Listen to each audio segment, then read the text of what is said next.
बिहार विधानसभा चुनाव के दूसरे चरण में रविवार को जिन 45 सीटों के लिए मतदान होना है, वहां दोनों प्रमुख गठबंधनों के बीच बराबरी की टक्कर है। पिछले चुनावों के रिकॉर्ड को दोहराने के लिए जहां आरजेडी बेताब है, तो वहीं जेडीयू बीजेपी गठबंधन भी इन सीटों पर जीत दर्ज करने की पूरी कोशिश में है। लेकिन कांग्रेस की मौजूदगी दोनों गठबंधनों के लिए परेशानी का सबब भी बन सकती है। बिहार विधानसभा चुनाव के दूसरे चरण में रविवार को 45 सीटों के लिए मतदान होना है। दोनों गठबंधनों के लिए अपने कब्जे की सीट बचाना बड़ी चुनौती है। इस चरण की 45 में से 44 सीटों पर पिछले विधानसभा के दौरान मतदान हुआ था। आरजेडी और एलजेपी गठबंधन के कब्जे में जहां 21 सीटें हैं, वहीं जेडीयू और बीजेपी गठबंधन को 17 सीटों पर जीत मिली थी। दूसरे चरण में राज्य के दोनों प्रमुख गठबंधनों में बराबरी की लड़ाई दिख रही है। कांग्रेस के उम्मीदवार सभी सीटों से चुनाव लड़ रहे हैं।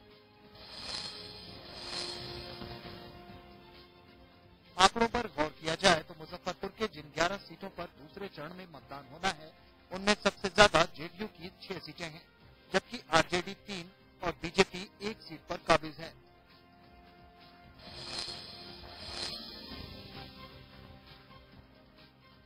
इसी तरह समस्तीपुर जिले की 10 सीटों में से राजद के कब्जे में 6 हैं, तो एलजेपी, कांग्रेस और जेडीयू के पास 1-1 सीटें हैं।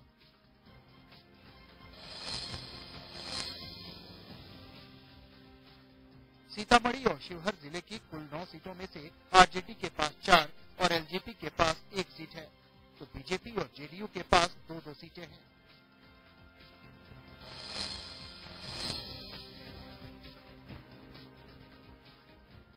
दरभंगा जिले में आरजेडी का 6 सीटों पर कब्जा है, जबकि पिछले चुनाव में जेडीयू का यहां से खाता भी नहीं खुला था। पिछले चुनाव में बीजेपी को 2 और एलजेपी को 1-1 सीटें यहां से मिली थी। दरभंगा जिले में कुल 9 सीटें थी, जो परिसीमन के बाद बढ़कर 10 हो गई हैं।